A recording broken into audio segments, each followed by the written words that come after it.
Isso que você está dizendo é uma tremenda heresia. Será mesmo que a gente conhece o que é heresia? Vamos ver.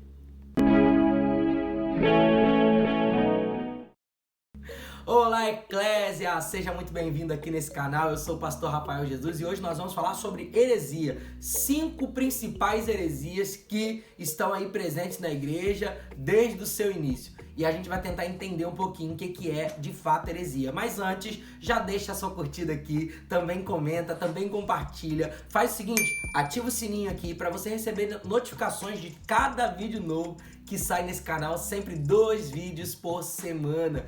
Você é muito bem-vindo aqui, bora lá! O que é heresia, gente? Bom, heresia, na verdade, é aquilo que fere a credibilidade do texto bíblico, tudo aquilo que fere doutrina bíblica, tudo aquilo que é um princípio em Deus, mas que alguém perverteu, diluiu, acrescentou, multiplicou dentro do texto bíblico. Uma definição de heresia que a gente pode usar para nos ajudar aqui é: heresia, abre aspas, a palavra herésia no grego, ela vem da palavra empregada no Novo Testamento e ela traz 2 sentidos principais: seita, facção ou divisão, partido ou grupo partidário de uma determinada doutrina contrária à palavra de Deus. Segundo, opinião contrária à doutrina prevalecente, considerada heresia. Outra definição de heresia que pode nos ajudar aqui também a enriquecer é: por definição, o herege é todo cristão que professa a fé e que está errado com relação a alguma verdade particular. A pessoa se diz cristã, mas em algum ponto da palavra de Deus tem um entendimento contrário da verdade bíblica. O maior problema que nós temos hoje é que nós falamos muito sobre heresia quando nós estamos falando simplesmente sobre divergências teológicas ou divergências doutrinárias. Eu não estou querendo dizer aqui que qualquer divergência teológica ou doutrinária é uma heresia. Eu não estou falando aqui que heresia é tudo aquilo que fere a sua comunidade de fé e o pensamento doutrinário, teológico que vocês têm. Heresia não é se você é calvinista ou se você é arminiano. Isso daí são linhas teológicas e essa discussão é válida no nosso meio para nos levar a um lugar de conhecimento melhor. Heresia é aquilo que desvirtua a palavra de Deus, que quebra a centralidade do texto, aquilo que não pode ser visto simplesmente como um erro. Existe uma diferença muito clara entre heresia e simplesmente discordância. Discordância é aquilo que a Bíblia não é efetivamente muito precisa. Heresia é aquilo que discorda daquilo que está escrito central ao texto bíblico. Heresia é discordar, por exemplo, que Cristo Jesus nasceu, que Cristo Jesus ressuscitou, que Cristo Jesus morreu. Isso é heresia. Fere com o texto bíblico. Não crer que Jesus Cristo é o Senhor, não confessá-lo com a sua boca. Não, Jesus era um homem muito bom, ele guiou o caminho, ele nos ensinou, ele é um exemplo, mas ele não era Deus. Isso é heresia. Hoje, no nosso mundo, a gente está usando essa palavra heresia para tanta coisa. Se eu não concordo com a sua visão de fé, se eu não concordo simplesmente com um texto bíblico que você acha que está falando sobre livre-arbítrio, outro acha que está falando sobre predestinação, se eu não concordo com isso, simplesmente eu uso o quê? Herege. Você é um herege, isso é heresia, isso está errado. Você está entendendo? Se a gente acha que Deus pode ser explicado por uma única pessoa, a gente entendeu errado o evangelho. Deus não pode ser explicado na totalidade por ninguém. E é por isso que existem várias linhas teológicas para nos ajudar a ver Deus de vários ângulos. Entenda que o uso banalizado da palavra heresia tem até ajudado as heresias a se fundamentar no nosso meio. Porque se tudo é heresia e qualquer divergência teológica é heresia, nada é heresia. Você está entendendo? Então, hoje existem exatamente pessoas que vivem uma fé baseada em heresia, que vivem dentro de uma seita falando, não, é igual a uma divergência teológica como tem aí dentro da igreja cristã, tem várias divergências teológicas. Um acredita nisso, outro acredita naquilo outro, um acredita que precisa botar a saia no pé, o outro acredita que pode usar calça jeans e coloca no mesmo patamar. Entenda isso.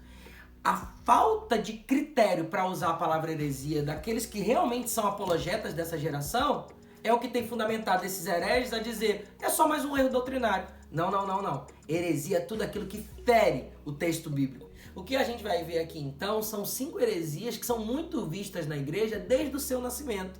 a gente vai perceber e começar a identificar. Você vai ver que heresia não é algo novo. Desde que começou a igreja, tem heresia, né? Desde que começou a igreja, tem falsos pastores. Então tem gente ali no meio dos apóstolos já querendo deturpar o evangelho que Jesus tinha acabado de ensinar para eles. Então a heresia nasce simultaneamente com a igreja. Enquanto tem igreja, existe também heresia tentando minar aqueles que são da fé. Uma grande heresia que tem arrebatado um monte de gente aí, infelizmente, levando-os para o inferno, é o legalismo. Sobretudo o legalismo judaico. Então, essa heresia aqui no começo da igreja, ela dizia o quê? Gentil precisa se tornar um judeu 2.0. Então, é necessário Cristo, mas é necessário cumprir toda a lei judaica. E hoje em dia você vai ver um monte de igreja, assim como na época dos apóstolos, querendo voltar aos costumes judaicos. Então a gente vai ver lá a menorá não só como memorial, mas sendo usada como um padrão. Você vai ver lá a Arca da Aliança, você vai ver as vestimentas, né? Então tem a estola sacerdotal, tem o talit, tem o tzitzit, tem o kippar. Você vai ver isso sendo muito usado no nosso meio. Querido, Jesus não veio para que nós nos tornássemos judeus. Jesus veio para que pecadores se tornassem santos. Imputar responsabilidade de salvação naquilo que a lei, que a palavra já diz que não tinha poder para salvação, é descredibilizar a obra de Cristo. Se a lei tivesse poder de salvação, não precisava Cristo vir. A lei, ela mostrava como um espelho na nossa cara, dizendo: você não consegue cumprir ela. Você está entendendo? Por isso Cristo veio morrer em nosso lugar, porque nós não conseguíamos ser santos por nós mesmos. Jesus Cristo é a única ponte de salvação. Entenda isso. A Israel celestial não é formada por judeus, é formada por cristãos, seguidores de Cristo, inclusive judeus que creem em Jesus Cristo. Outra heresia que bate muito na igreja e sempre bateu muito na igreja, misticismo. Então, há uma heresia fundamentada em misticismo. Então, olha que interessante. Sempre arrogando para si experiências que muitas vezes contradizem o texto bíblico. Então, se eu tive um sonho com um anjo, que se dane aquilo que a Bíblia diz. Eu vou crer que não sonho com anjo. E eu vou começar a pregar que aquilo ali é a verdade. Quando na verdade, gente, o que basta é a palavra. Então todo sonho, profecia, experiência espiritual tem que ser filtrada na palavra. Se não for filtrada na palavra, não vem de Deus. Paulo vai dizer que até se um anjo vir e pregar um outro evangelho senão esse, você não creia. Entenda isso. O misticismo tem sido uma grande heresia no nosso meio. Eu sempre está ligado dentro dessa heresia, principalmente com culto a anjos. Então as pessoas falam: não, Miguel Arcanjo falou comigo, eu tenho a espada de Miguel. Deus, ele me deu uma direção através de uma visão que eu tive com o anjo Gabriel. Eu sou pentecostal, eu creio nos dons do Espírito, eu creio no fluir do Espírito, eu creio nessas coisas. Experiências espirituais são importantes para todo cristão, mas esse lugar de misticismo acaba. Queimou a lâmpada, foi o diabo. E o diabo tá furioso. Calma, querido, calma, porque a gente às vezes é muito místico. Você tá entendendo? Às vezes a gente arrepiou, aconteceu alguma coisa. Calma. Esse misticismo é uma heresia no nosso meio. Nós não somos pautados por aquilo que sentimos ou vemos. Nós somos pautados por aquilo que cremos da verdade bíblica. E toda heresia que é fundamentada nesse lugar de misticismo vai arrogar para si experiências espirituais. A maioria das vezes elas vêm acrescentar, tirar, se opor, desdizer, contradizer aquilo que a palavra diz. Tem que ter um equilíbrio sobrenatural e natural. Se a gente só viver no sobrenatural, só viver em Nárnia, a gente nunca voltar desse guarda-roupa para o mundo natural. Não é isso que a Bíblia nos diz para viver de maneira sadia. Nós temos que viver um mundo sobrenatural, mas com o pé no natural. A gente precisa cuidar das coisas naturais e também manifestar as coisas sobrenaturais. Terceira heresia que a gente vai ver muito ali no começo da igreja e até hoje em dia é o ascetismo. O que quer dizer isso? É aquilo que é a abstenção. Então eu me abstenho de algo e isso me torna mais santo. Esse ascetismo pode ser muito facilmente visto dentro de algumas igrejas cristãs que nós vemos hoje aí. Então o fato de eu me abster de carne de porco, por exemplo, me torna mais santo. Quando o próprio Jesus diz na palavra, numa visão para Pedro, não é isso? Que a gente não pode tornar impuro aquilo que ele disse que é santo. Então olha que interessante, isso era uma prática judaica, não é mais para os dias de hoje. Não é mais porque o próprio Jesus mostra isso para Pedro.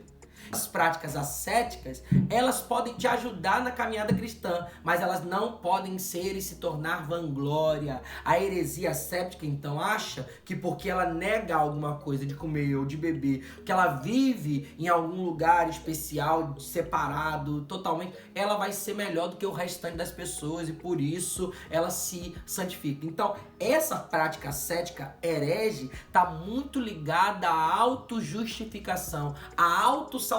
Então eu faço algo que ajuda a ser salvo. Não é o sangue de Cristo, não é a ponte que ele criou, ele não é o caminho. Eu me esforcei para tomar o céu por herança. Eu estou comprando a minha salvação com as minhas atitudes aqui na terra. Querido, cuidado, a palavra diz que a salvação não vem por obras, é dom de Deus, você tá entendendo? Deus é quem nos dá a salvação, porque nós não poderíamos pagar esse preço. Por isso, Cristo é quem pagou o preço por nós. A supervalorização dessa abstenção pode te levar a um lugar onde a heresia toma conta e dirige a sua vida, infelizmente, para o inferno e não para o céu. Por exemplo, nós vamos ver religiões, por exemplo, como o budismo, tendo práticas ascéticas muito maiores do que a nossa. Às vezes eles ficam sem comer, às vezes eles ficam meditando não sei quantos dias. Tem uma lenda budista de Bodhidharma que diz que ele ficou 100 anos em frente a uma parede meditando. Você tá entendendo? Então essas práticas ascéticas geralmente têm a ver com vanglória. Eu fiz por isso eu recebi. Eu fiz por isso eu sou melhor. Eu fiz por isso eu estou no nível acima de santidade. Então cuidado com esse lugar onde o ascetismo se torna heresia, onde ele se torna vanglória, onde você acha que você está de alguma maneira, através dessas práticas, fazendo o coração de Deus mudar. Muita gente acha que o jejum muda o coração de Deus. Eu vou jejuar para Deus me dar, para Deus abrir a porta, como se fosse uma obrigação de Deus. Querido, Deus não é obrigado a fazer nada. Você jejua para que você se alinhe com a voz de Deus, para que você escute melhor a voz de Deus, para que você se direcione melhor para aquela porta. Entenda isso, o jejum não muda a Deus, o jejum muda a nós, tá bom? E o gnosticismo. Então, gnosticismo é a junção de todas essas heresias aqui com a também visão neoplatônica, onde o corpo é mau, a matéria é ruim, a carne é ruim e por isso logo Deus não pode ter vindo em carne. Então o gnosticismo é uma heresia que bateu muito na igreja nos dias dos apóstolos e continua batendo até nos dias de hoje. Se você for perceber, o livro de João inteiro é se defendendo da heresia gnóstica, assim como Paulo também vai usar muito nas suas cartas para se defender daquilo que é a heresia gnóstica. Então entenda uma coisa, junta legalismo judaico, misticismo, ascetismo, neoplatonismo, junta tudo isso, vira gnosticismo. Entenda isso, o gnóstico ele acredita em Jesus Cristo, mas ele não acredita que Jesus veio em carne, em matéria, porque isso aqui é ruim. Então logo, Jesus é um espírito evoluído. Jesus veio como um guia, Jesus não foi morto na cruz, ele também não ressuscitou, porque na verdade nem corpo ele tinha. Ele só se apresentava para as pessoas para guiá-las. Então cuidado com essa visão, sabe, espiritualista de Jesus. Gnosticismo está fundamentado nesse lugar, onde Deus não se fez carne e não habitou entre nós. Era como um espírito guiando o seu povo e depois foi simplesmente tirado e voltará para continuar a guiar o seu povo. O gnosticismo, então, ele vai pegar todas essas heresias que a gente viu antes, vai bater tudo num liquidificador, ainda vai botar essa visão da carne humana, que tudo que existe é o pensamento, é a parte transcendental do homem, então logo essa parte aqui é ruim e ainda vai ser muito problemático nos dias de hoje. Tem muita gente comprando essa ideia de que Jesus Cristo ou ele é Deus ou ele é homem. Se ele foi homem, ele não é Deus. Se ele foi Deus, ele não é homem. Por quê? Porque as duas coisas não se misturam como água e óleo. a palavra diz que nele habita corporalmente toda a plenitude da divindade. Entenda isso, esse texto tão maravilhoso está defendendo exatamente desse pensamento gnóstico, que até os dias de hoje está levando alguns para o caminho da perdição. A última grande heresia que eu quero falar aqui é a heresia mais contemporânea, é a pior de todas as heresias nessa era pós-moderna que nós estamos vivendo. A hipergraça. Querido, entenda uma coisa, de todas essas heresias que nós falamos aqui, a hipergraça talvez seja mais destrutiva. Por quê? Porque ela nos leva a um lugar de aceitação, não de transformação. Entenda uma coisa, eu quero dizer isso de maneira muito clara. O evangelho não é inclusivo. Querido, o evangelho não é inclusivo, o evangelho não é inclusivo. Se o evangelho fosse inclusivo, quando Satanás se rebelou no céu, Jesus teria incluído ele, falando, ai, o que ele quer? Qual o problema dele, gente? Traz ele pra perto aqui, vamos botar ele no trono. Eu faço um segundo trono aqui, ele é Deus comigo. Você tá entendendo? Não existe, gente. Tudo que fere o texto bíblico será extirpado, será tirado como uma farpa, sairá do corpo. Você está entendendo?